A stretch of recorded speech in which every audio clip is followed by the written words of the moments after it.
अस्सलाम वालेकुम। Pool two H S official team है। अच्छा स्टूडेंट्स, आज हम बात कर लेते हैं प्लाज्मा प्रोटीन्स के बारे में, क्योंकि प्रोटीन्स एक ऐसा टॉपिक है जो कि काफ़ी स्कैटर्ड है। तो काफ़ी सारे स्टूडेंट्स इसमें डिफ़िकल्टी फेस करते हैं। हमें ये नहीं समझ आ रही होती कि कौन सा टॉपिक किस बुक में अच्छा लिखा हुआ है। अगर हम लिपन कार्ड पे जाते हैं तो वहाँ पे हमें प्लाज्मा प्रोटीन्स मिलती ही नहीं है, तो इसलिए हम वहाँ से परेशान होके फिर आप पूछते हैं कि ये कहाँ से करना है। जैसा कि काफ़ी सारे स्टूडेंट्स के मैसेजेस आए हुए हैं कि सर हमें बता दें कि प्लाज्मा प्रोटीन्स करनी कहाँ से और कहाँ पे अच्छी लिखी हुई हैं। तो मैं आपको पहले बता दूं कि प्लाज्मा प्रोटीन्स जितनी भी हैं आपने ये सारी की सारी करनी है सत्या से। और इसके अलावा जो बाकी पोर्शन है मैं आपको साथ साथ वीडियो में आपको दिखाता जाऊंगा।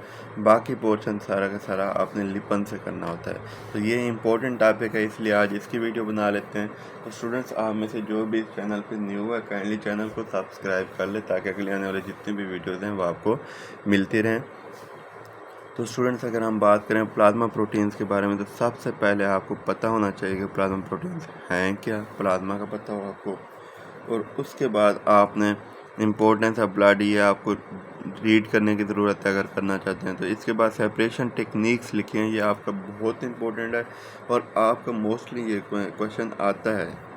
तो इसलिए आपने यूनिवर्सिटी क्वेश्चन इसको आपने अच्छे से करना है। यहाँ से एमसीक्यूज़ भी बनता है आपका और एसक्यूज़ भी बनता है, तो इसलिए आपने इसको अच्छे से करना होता है।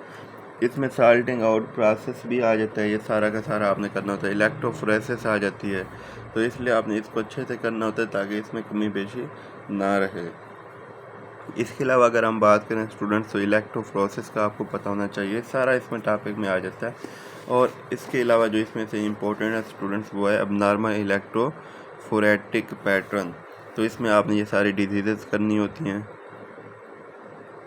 ये बहुत इंपॉर्टेंट है। यहाँ से आपका यूनिवर्सिटी क्वेश्चन भी बनता है और एमसीक्यूज़ तो मस्ट है इसमें से, तो इसलिए आपने इसको अच्छे से कर लेना है।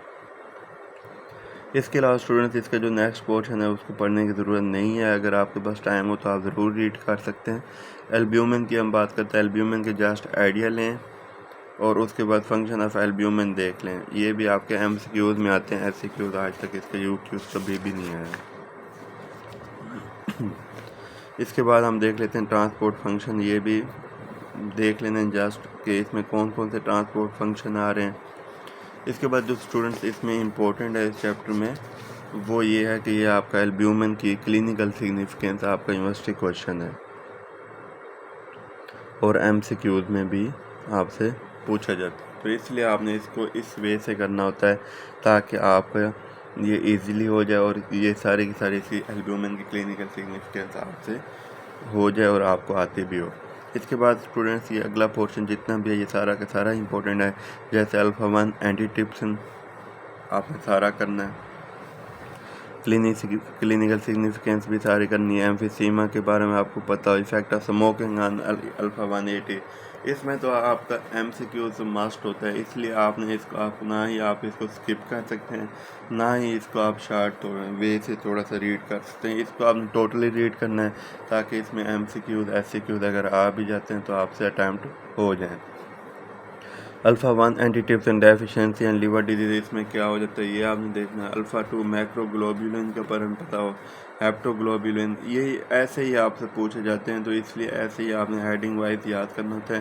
फंक्शन ऑफ हेप्टोग्लोबिन बहुत इंपॉर्टेंट है, ये एचबी कम्प्लेक्स बनाता है। ये आपने किसी वे से भी स्किप नहीं करना, ये आपने टोटली का टोटल करना है, इसको आपने बिल्कुल भी नहीं छोड़ना।